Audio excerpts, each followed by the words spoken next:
Good morning. Good morning. Thank you so much for agreeing to chat with me today. Yes, How are you? I'm good. How are you? I'm doing well, thank you. May I ask you please to tell us your name? I'm Dr. Anni Reinking, and I am coming to you from Illinois. So I'm located in Illinois. You still have snow there? We don't, but we're supposed to get a huge snowstorm today. It's supposed to start about noon, so we'll see. Stay dry and stay safe. Right, exactly. May I ask you to just tell us a little bit about yourself, about anything you feel comfortable sharing. Yeah, for sure. So I have kind of my background is education. So I did some Teach for America. So I was trained in teaching and Teach for America. After I graduated college, I went and worked abroad in Kenya for a while. And so through those two experiences, I realized that I wanted to dive in more into the equity and diversity work. And so then when I came back to the United States, I worked in Chicago, I worked in Northwest Indiana, kind of by Gary, Indiana. And I really focused on my position. A lot of the conversations around power and privilege and oppression, right? And so where is my voice? How am I coming into spaces? How am I thinking about spaces? And that really changed for me when I had my son. So my son is biracial. I had my son with a Black man who was my husband for a few years. We're now divorced, but when I became a mother of what I call a socially perceived Black son, he is seen to the world as a Black boy. My perception of interactions in the world really changed.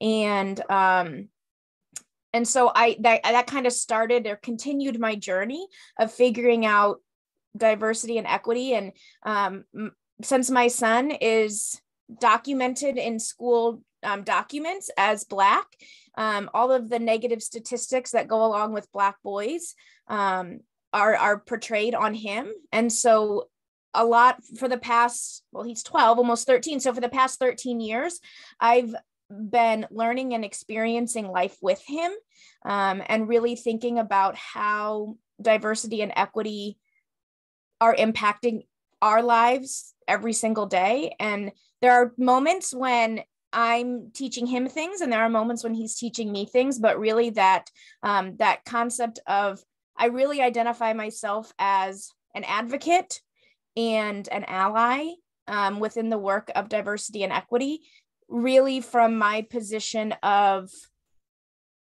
experiencing what it's like to raise a Black boy in America, especially when I don't have that background. I grew up in small town Iowa I remember the first time I met a person of color. I remember many of those things. And so really being able to be on my own learning journey, kind of working in the world that way. So I have a lot to ask, but let me start with the first thing. So when you met a person of color, did you meet a white person? What is a person of color? Because we're all I love that you pushed me back on that. I love that you pushed me back on that. Yes. So the first time I met a Black person, my parents are still friends with the man. And I have to say 4 or 5, they both of my parents are ministers. And so they went to seminary with him. And he came and visited us in a very small town in Iowa, and he was the only Black person in the town. Like we walked, we had a legit square, like brick road square, and we walked to the local pizza place. And I remember as a young child thinking, why is everyone staring at us? Like, what's happening? Like, I don't understand. Like, why are people like coming up and like treating him like a celebrity? Like, he's just my parents' friend. And so my first Black person, I remember that. And then also the town that I lived in had migrant workers. And so throughout my first few years of schooling, we always had Latino children in our schools from August until October, November, when harvest season was done. And so those are kind of the experiences that I had as a young child. When I'm thinking about, when I say people of color, you're right, we are all people of color. So my first Black person that I met, I'm Facebook friends with him. Like, I don't even know if he knows that he's the first Black person I met. I've never told him. But also thinking about migrant children and the migrant children that were my classmates. Thank you. So my next pushback is calling your son a black boy. So he's your black son. He's a young black man, but the term black and boy has a very negative connotation in the black community. You know, for a long time, grown black men were called black boy.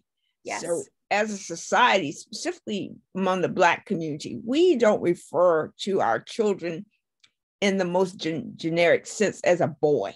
I mean, you know, I may say to my son, what a handsome young man. My first thought was to say, what a handsome boy, because he was at that time when I was thinking about that young. But I think that any permissions we give people to label us or call us these names, we tend to get trapped in them. So as a mother raising a young black man, your work is so much harder than mine, because everything my son experiences, I have experienced or I continue to experience. So I can identify all of the challenges that he has and at least bring some degree of empathy and probably a game plan on how to deal with whatever it is. And so what your role is so you have two distinct experiences. You grew up as a white woman in a predominantly white state with very fixed guidelines about things. You know, Iowa is always one of those states that when we think about traveling, you know, Iowa isn't one of the places we think about traveling to, because one, you don't feel like you would be accepted there, but two, there's a fear of, you know, the history of what we know about Iowa and states that are predominantly white or have mostly white populations. So that those conditions put upon you makes your job extra hard. And I wish you all the best in that. And if I can help you in any way, I am happy to do so. But you are going to have to be the person that uplifts your son above the noise. You're going to have to be the person to clean out that noise and say, this is a no-go. So if someone says to him, you know, people of color sit here, you have to tell them, my son is a person or a human being just like everybody else. And all of us are color, not unless we change something and they didn't send me a note about it. That might.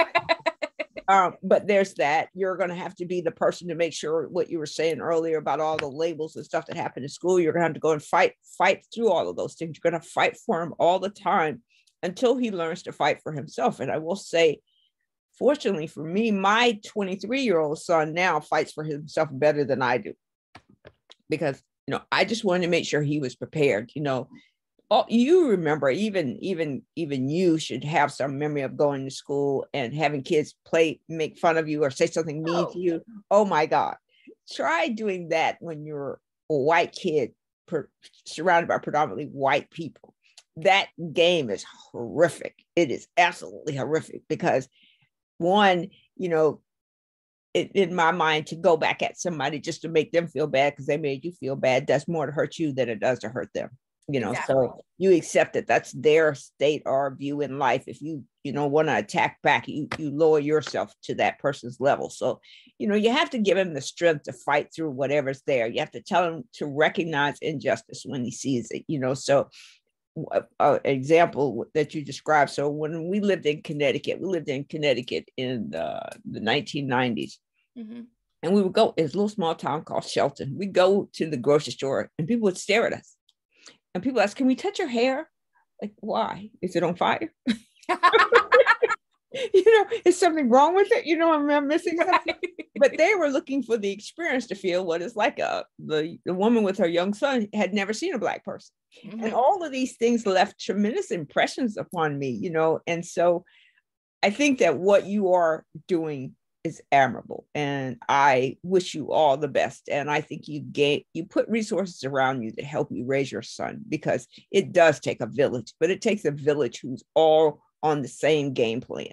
You know, you can't have people pulling against you or pulling in different directions. If you, as the mother, says this is how it should be, everybody should back up and be in the chorus and yes, this is how it should be, unless it's something hard or criminal or wrong. What I mean, right. Hard, yeah, something not good for the child. But other than that, they support you 100% in what you do and how you raise your child, because that is your child. And as a mother, I think it comes natural to us to protect and raise our child, regardless of what our child looks like. And I often tell people, when you think about this, imagine if your child had Down syndrome, or imagine if your child had autism. You love the child nonetheless. So why are you going to treat the child any different because the skin is black? It's the same thing. It's just things that happen to us throughout the course of our lives. And you made a deliberate choice to have a relationship and have a child with a Black man. So you have a deliberate responsibility. Absolutely. Yeah. So, and then the other thing I want to do, I want to play a game with you. I just want to do this word game with you. So I'm going to say a word. I want you to tell me the first word comes to mind. Okay. Diversity. Equity. Excellent. Equity. Inclusion. Inclusion. Oh, exclusion. Excellent. Microaggression. Language. Excellent. So I would say, my last word, access. I mean, accessibility. I know that that's the same thing, but I guess representation, is something also along with access. Accessibility is something different from access. So you have access to this road. Is the road drivable? That's the accessibility. But do you have access to the road? And then how usable is the road that you have access to? So, but the reason why I asked you those questions is because you started by saying that you worked in the DEI space. And I do too. And I consider myself a subject matter expert on diversity. I'm not perfect. I don't know everything, but I will say that one of the things that comes of becoming aware of diversity, inclusion, equity, equality, fairness, is that every day you're on your guard looking for those things that challenge the idea of opportunity and access. So people of color. So this became a label about 5 or 10 years ago, and so it's another one, right? Minorities is a label. All of these things are intended to do something. Now, whether they meet their mark all the time, I don't know. BIPOC, labels do exactly what they're supposed to do. They categorize people. And then the people who put them in a box. Right. And the people who created those labels can then act on those labels, right? So I can stand up and say people of color tend to be more susceptible to COVID. That's an easy statement for somebody to make, but the statement is invalid on its face because that assumes that white is not a color. Whatever is included in people of color, which I don't know, but it eliminates somebody and gives someone an advantage over someone else. So when you say people of color, in my mind, you're excluding white people and you're lumping everybody else in there together. Whereas I don't think that there's no ubiquitous, everyone, superlative, whatever it is that you can say about anybody or anything. All Black people are not violent. All white people are not treacherous. It's just all of these things that you can go across back and forth and cry.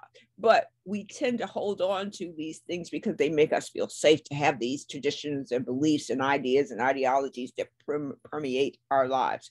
So as a diversity expert, and I'm not putting that if that's not the correct title for you, but as a diversity or an inclusion and equity person, your job is always to monitor how you're seen and how you come to the world. Because if you don't come in a Black vernacular right, if you don't step in right, it's going to look like you don't have all the information. So I caution people to, when you hear a new label about something, question why. Why is that label there? So even the term diversity simply means different. It means nothing else but different. And so that's what we've used. And if you look at a white workplace that is all white, it's different. Male, female, short, tall, young, old, blue eyes, brown eyes, whatever, all different. That's with the same group of people. So what we categorize as white. So if you want it in that company, it would have diversity. So when you think about diversity and the truest definition of diversity, it exists everywhere. Mm-hmm. Inclusion. So the people that are working in the job, and this a little bit of history about this. So if you think about early civilization, I would even say that, let's come back to the 50s and 60s, 30s, 40s in America. Immigrants came into America. Migrant workers came into America. You had freed slaves who are now past Jim Crow. They have Brown and Board, the Board of Education. You have all of this. Throughout our entire society, there has been inclusion. Maybe not great numbers, so they didn't hire. So, you could go to a white bank and there'd be a black teller, so there was inclusion. You can go to school and there would be small pockets of inclusion, so you got busing and all that stuff. So they change people away.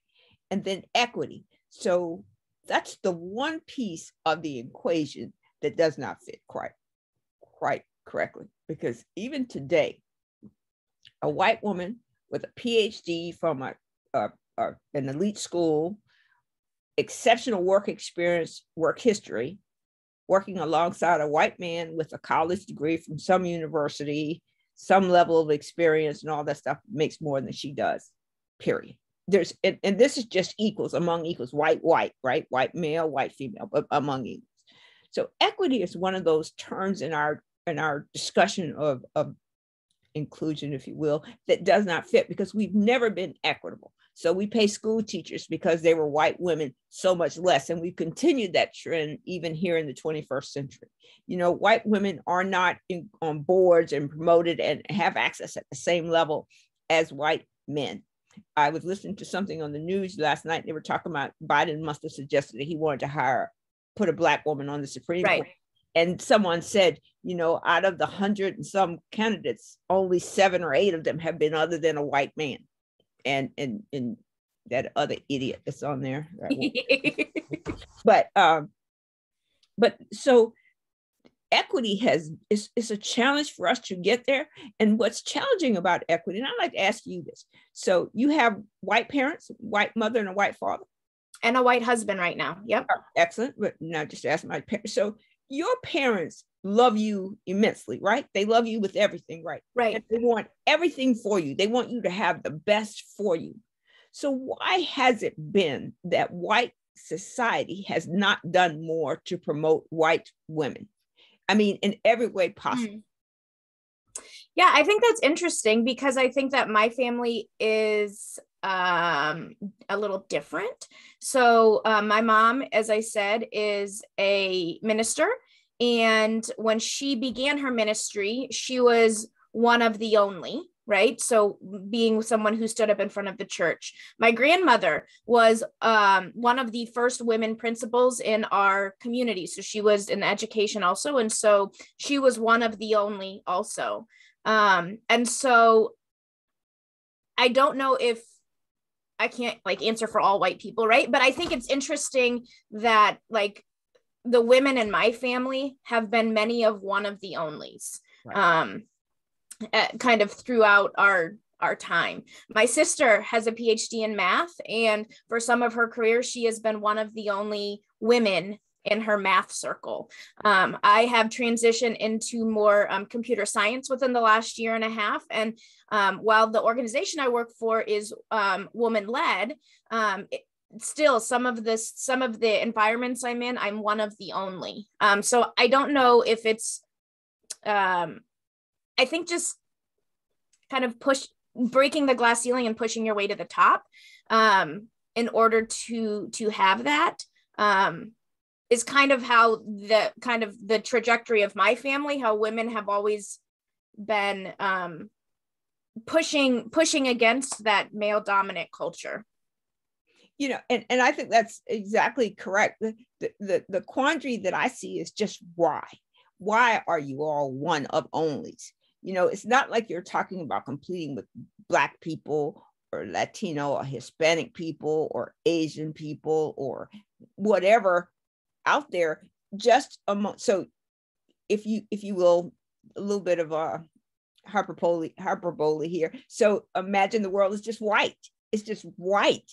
And so if you have all the power, why aren't you bringing along your daughters and your sisters and your whatever relatives to have the same level of access? But it seems like to me that the problem, and this is what's wrong with equity, we can't make equity for you. And if I can't create an equitable world for you, how can I for anybody else? The struggle of white women. So we know that white women have come a long way, right? So now you're CEOs, Fortune 500, you sit in the board, you sit on the stock market, you have all of these accesses, but you're still a microcosm of the larger group. You're not like your power brokers. It's not like you are doing this. In the 2016 presidential election, I wanted, before I died, to see a woman in the White House. Because growing up for years, I always heard that women could never be presidents because we were going to push the button and launch World War III. So I would think we would do that, but that's what they thought women would do. And so in that election, whatever your feelings were about Hillary Clinton, she was reasonably sane. She was reasonably politically correct. She was very, very educated, well-spoken, well-read, more than some of the candidates who have been president before. She is a politician, so she has baggage. But to bring that to the fold and describe her as unfit is insane to me, because she was probably one of the best female candidates we could have put together at that time. On the other side, in the Obama election,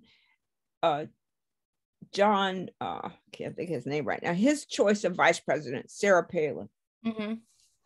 I thought she was exactly the opposite of Hillary Clinton, but she had a chance to become the vice president. But we are so narrow in our thoughts about women leaders. We must paint them negatively in every way that we can. So, I think someone said, Sarah Palin said, they speak America in Alaska.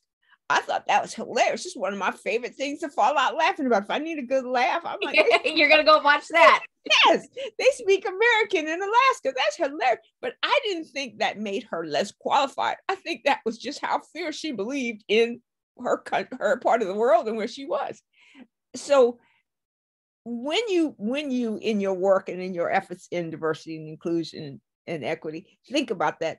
The equity portion is the hardest to crack. It is the hardest, because if we don't have equity, and to all my Black brothers and brown sisters and all of my community, I am not saying that you should not. I think you should be the same thing. I'm just using this as an example. Mm-hmm. If white women can't overcome the challenges of access, you can imagine how hard it's going to be for everyone that is not white, period. Because white women have to reach parity with their white brothers for all the rest of us to get there. And people will challenge me on that, but I will just say, not all white women, not all men. There is equality among the sexes in through race. White men like white women like white men, and you can keep on going down the line with these groups. But we have to find a way that if we can see the value of white women in a broader context, it is an opportunity for us, Black people, brown people, yellow people, red people, to have that same access. But we have to stand along with our white sisters to help them pass through these barriers that seem to be insensible. Because there's, like I asked you earlier, your mother and father would want you to have everything, you and your sisters and brothers, they would want you. So why isn't there some push from within the family structure to elevate white women? Yeah, and I think that's a hard question to answer. I don't know, because like I said, I feel like my family is somewhat unique,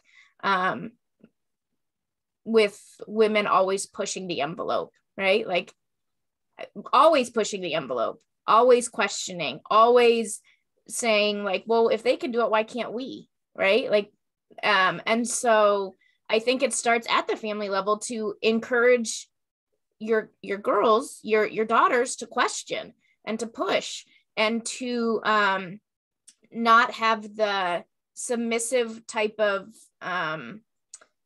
characteristic that a lot of white women have, like, and so thinking about how you can create daughters or raise daughters who are first allowed to question in their house, right? They have to be allowed to question within their house. And my sister, I have one sister. My sister and I have always been able to question, right? If we got in trouble, if something happened, we were always able to say, okay, but I need to know why.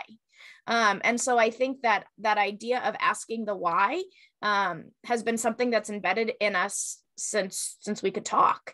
And I think that has guided us both to our professions and to kind of where we're at in our professions, because we're not afraid to ask why, because we've always been allowed to. And so when someone is negative to us or someone pushes back on us, we don't really, like, we care, but we don't really care. Like, we're still going to ask why, because we know that that's our right. Yeah, that makes perfect sense. Please teach your son that. Yes. Your son that, to ask why, no matter what the setting is, to ask why, to be respectful, but to ask why. Mm-hmm. Why is this happening? And to not be satisfied with a pat on the head and go somewhere and color or draw a picture or sing or something, to be willing to, expect an adequate response to an adequate question. Right. And not, one of the things we've also been taught is to don't accept that because it's always been done this way. Right. So that's not an answer. Like, okay, so, but like, have you thought about like the historical aspects of why it's been done that way? Like, let's question that then, if that's going to be your answer. Like, we need to dive deeper into this answer if that's really going to be the answer you give us, because that's not a good answer. That doesn't give me the why. So let me ask you this question. It's a two-part question, one for you and one for your son. What does the best world possible look like for your son?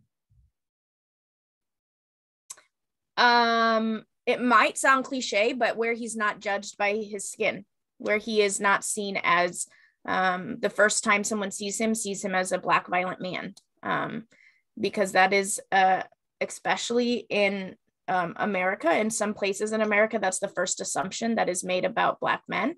Has he been to Iowa? He has. We live in Illinois now, but he has been to Iowa. My sister lives in Iowa City, which is a college town. University of Iowa is there. So I think it's a little bit different than like the rest of Iowa. So yeah, he has been to Iowa, and we live in Illinois, and we actually live in one of the cities in Illinois that for a while was number 1 or number 2, at least within the top 5 of the most dangerous places for African Americans to live. Wow. So there's that kind of idea behind it. One of the things though that doesn't make it okay, but that we have, my husband and I have very consciously done, is picked the school district where we're at because of the demographic diversity, socioeconomic diversity, race and ethnicity diversity, language diversity. Like, there's a lot of differences within the demographics of students. And so he is not the only, right? He's never been the only in a classroom throughout his whole career, which has, for me as a mom, that's good, right? Like that is, I don't want him ever to be the only. I want him to be able to feel safe and welcomed into any environment that he's in, because he has in-group people to converse with. That's great. Thank you very much for that.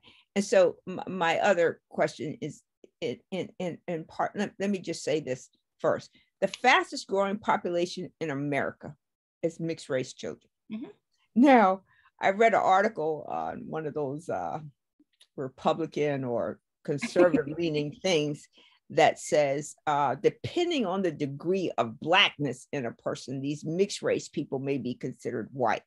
Mm-hmm. And I thought about that. That's a change in their philosophy, because the previous president wanted to make America white again. And so now the fact that other ethnicities are growing in population, they're going to say, well, it used to be the 1 drop rule. So if you had 1 drop of Black in you, you were Black. But if you sit back and look at television, there's a lot of white people that are passing. And you could tell that they're not white because of, their skin might look white, it might have white ears, but structurally, the structure of a Black person, the structure of a white person typically is very, very unique to that race. you can see little things. Okay, he or she is passing, and maybe they get their numbers up that way. So you claim back the passing, you claim the mixed race kids Right. back into your, and so you get your numbers up that way. But I think that's a disservice to society. Not however you're classified, whether you're black, white, blue, green, or orange. I don't think that matters so much. But I think the fact that you're doing it for a purpose of trying to maintain power is disingenuous. It's not authentic. It's not legitimate. I mean, if you love these people and accept these people and bring them into your community because you want them in your community, that's great. But to do so only to increase your numbers seems a little short-sighted to me, but I don't know. But my question to you is, okay, so you live in Illinois and you found all these great things for your child. What's your experience comparatively to Iowa and Illinois in what you experienced when you grew up and what you experience now in terms of DEI? So how do you see this? So I'm assuming, and you can please correct me if I'm wrong, you grew up in a more predominantly white environment, yes, and then you have moved to a more mixed environment, right, where there are people of all kinds of ethnicities. Which experience made you better?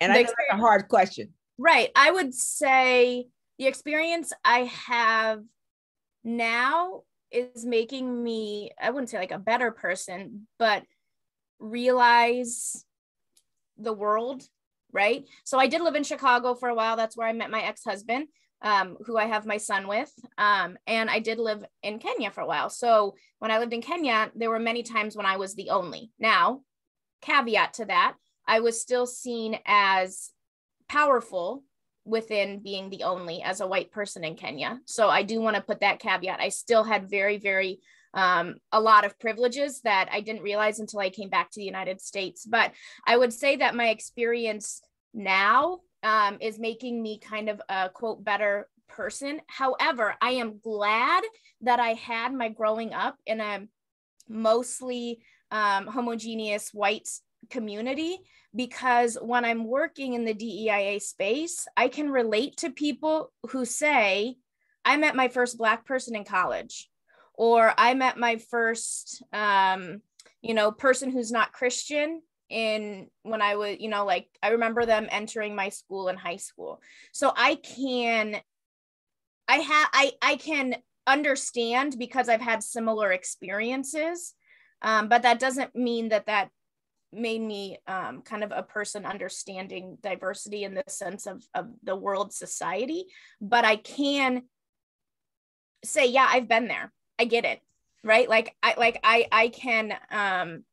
I can associate to you. I understand that you maybe didn't meet your first, Native American until you went and worked at your current job. Like, I understand your experience and the thought processes you may be going through. That was many, many, many, many years ago for me, but I can at least still find some similarities and have a conversation with you, knowing where you're at in your process. That makes sense. I think that, a lot of people will say walking a mile in someone else's shoes is supposed to give you the greatest understanding of what they're experiencing. But I don't think that's a correct statement either, because you can walk a mile in somebody's shoes and you may not learn all the things that happen to make them that person that they are and how they now respond to life and contact with people in general.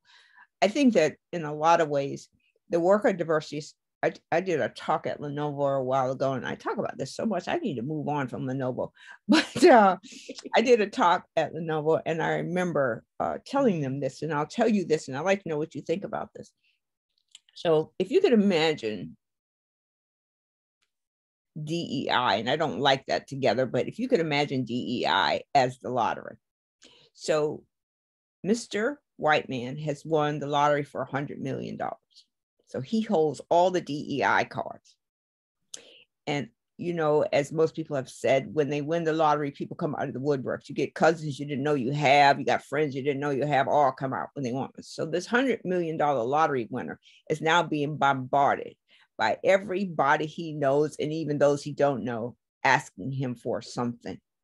And so there's a process that goes through his mind of self-preservation. It's within all of us, preserve the self. So now you've got this money, you've got family, you've got friends, people, things, activities, charities you want to do. And you've got all these people who are saying, share with me, give me some. And in logic, there's nothing logical about sharing the power of life with others, because the people who hold it don't know when they'll need it, or they don't know what it means. But if they're going to share it, they're going to share it with people who share similar values with them, as opposed to people who don't. So when you're trying to deconstruct racism and discrimination and all of these other little infractions that happen in our society, if you think about the person who holds the power, what's in it for him? And I always tell people, what's in it for that person? Why would they do that? Which is a part of the struggle for white women, is why would they want to do that? Because, for whatever reason, we in society believe that women should cook and clean and be at home and raising kids and all of this nonsense. And that's our primary role. Because if you take the Bible literally, we come from a rib of a man, hopefully the right man, and we are his helpmeet. So when you think about that now, people gloss over that, but that's such a powerful statement. And if you are spiritually inclined, something just told you that person is less than you. It just told you that emphatically. It's less than you. You are a rib of a human being, and you are a helpmeet. So that guy who's won the lottery has all of these traditions and thoughts and ideas. So why would he share power? And I got a lot of pushback from that. But I would say this, it's the nature of human beings to protect and save themselves. It's the nature of human beings. And I would say this is a great thing, that they are inherently good people. Most people are good people. They have bad qualities, but all have good qualities. So they're in this vortex, if you will, of trying to figure out, do I go this way or do I go that way? And the noise that the world makes around us is why it leans this way. Mm-hmm. Because Black people are not as smart as white people. Black people are violent. Black people know how to dance. We're very athletic. We can sing, we can do all these things, but we are not touted for what we know intellectually. We are touted for what we know within what we can do with our bodies. And racism has to get to the place where you don't decide people's lives, fate, outcome, because they're white. They're a white woman, a Black woman, a Black man, a Hispanic man, a Latinx man, a transgendered person. It cannot be decided on those qualities. It has to be decided on what they're able to contribute to the society to make society better. And Martin Luther King framed this perfectly when he said people should be judged by the content of their character, not the color of their skin. But unfortunately, we're still in the skin business, and we manage skin every single day. We also manage gender, we manage age, we manage sexual orientation, we manage religion every single day. And decisions are made based on those constructs, which are, to me, almost irrelevant. Because I would say, die and let somebody not find you for a week and see what color you look like. You could turn Black, or dark brown at the very least, purple. But nonetheless, you are no longer white, or even Black in some cases. So I think that we have to find some way to get past the skin game and figure that out. If we get past the skin game, I think we have a chance of making society better. That conversation that you just had made me think of Bobby Harrow's cycle of socialization. And so the idea of all of the beginning, the socialization, the institutions and what all that leads to is keeping power. In the middle, it's that fear and ignorance. If you're fearful and ignorant of what power you have and what power you might lose, that cycle is going to continue. But you need to be able to make change. You need to be able to come off of that cycle and say, no, this is wrong. I'm going to be a voice. I'm hopefully not going to be the only voice, but I'm going to be a voice for change. I'm going to be a voice to help people understand exactly what you did at that talk. Right. You're in power because you're afraid to lose the power. How are you going to disperse that power? Right. And at the heart of it, racism, fear, hate are all rooted in fear. They're all rooted in fear. I mean, like the easiest way to hate somebody is to fear them. And then your hate can be rabid, right? It can just go to the extreme. If I hate you, like it's nothing to kill you. It's nothing to downplay you. It's nothing to deny you because I don't want you around me. You know, you're this, you're that, whatever that may be, you're that. And so at the end of the day, here we are struggling to get past transgressions, and we can't because we're still stuck there. We're stuck. Yeah. Yep, absolutely. Well, I am so grateful you came to chat with me today. Thank you so much for that. I appreciate it immensely. I hope you will come back and chat with me again. Good luck with your son. If we can help you in any way, please let us know. But keep doing what you're doing. I think you're on the right track. I think you are doing amazing things. And I think that women, specifically, regardless of your race, look at this video. I think you have a lot to learn from Annie. I think she has told you some pretty powerful things about her journey. And it's a pretty good journey. It sounds great. Awesome. I've learned from you today, but I also have just loved having this conversation. So thank you so much. Absolutely. I hope you'll come back and please subscribe to the channel. And I will send you a link once it converts. Awesome. Thank you. Thank you. Bye. Bye.